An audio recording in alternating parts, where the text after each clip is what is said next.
खातिर आवता कि सैया जी के गौना हो रहल बा कैसे 4 गो कहानियां लगल बने। हरिहर बांस के बनल खटोला,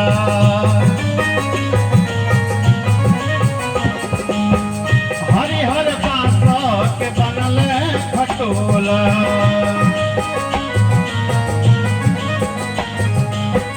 मिलल दहेजा में लाल रंग चोला,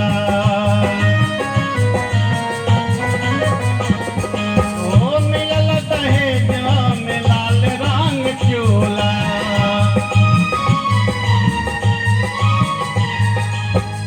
और उजर उजर ओर चनावा, उजर उजर ओर चनावा, मोर होला गवनवा, दिल के अइले सजनवा, मोर होला गवनवा।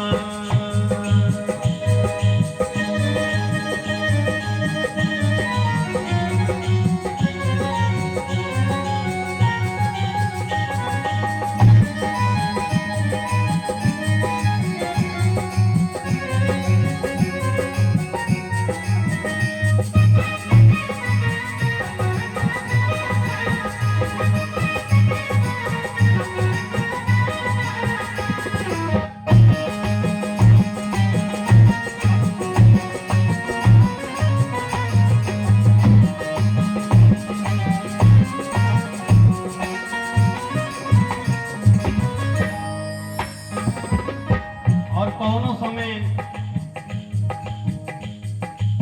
चाहे घाट होखे चाहे घर होखे, सबसे पहले बभने के लोग बढ़ावेला के भाई मंतरिया उहे बाची।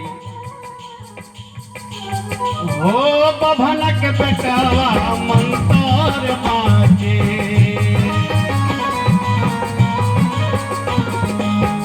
बभन के बेटावा मंतर बाची,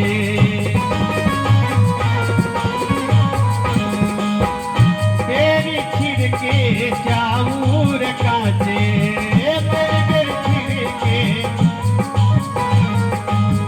बेर खिड़के चाऊर काचे। और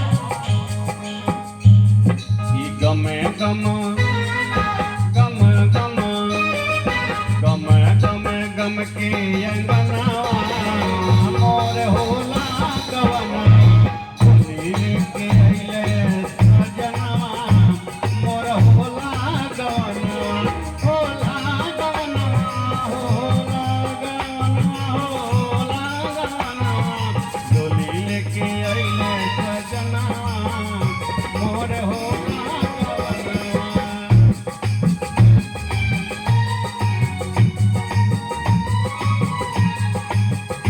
और देखिए डॉक्टर साहब की तरफ से बहुत प्यार आशीर्वाद आया है। भगवान की असीम कृपा आप पे बरसती रहे। सभी संगी साथी देखे आवता कहे संगी साथी देखान आवे,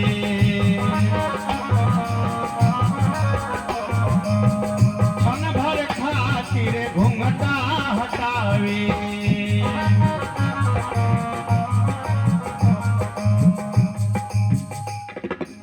ये घरे पहुंचल जे घाटे पहुंचल हो संगे साथी देखान आवे,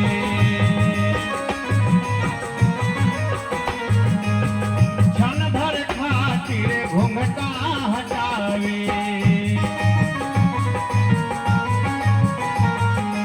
भरी भरी भरी भरी आवे नयना, मोर होला गवनवा, डोली लेके अइले सजनवा, मोर होला गवनवा, होला गवनवा, होला गवनवा, होला गवनवा, डोली लेके अइले सजनवा, मोर होला गवनवा, डोली लेके अइले सजनवा, मोर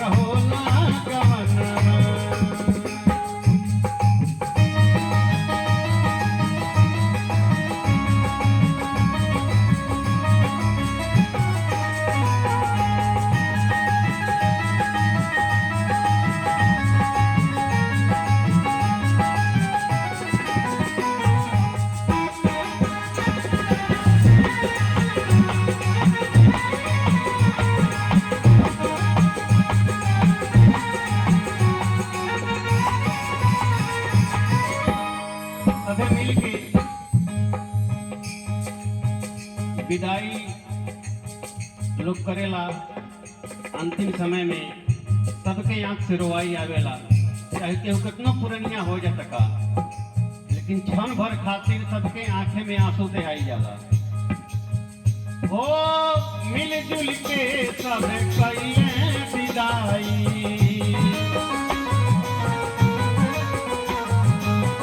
मिलजुल के सब कइले विदाई,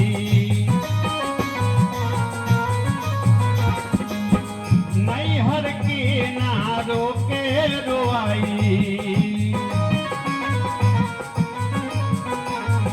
ओ नैहर के नारो के रोआई,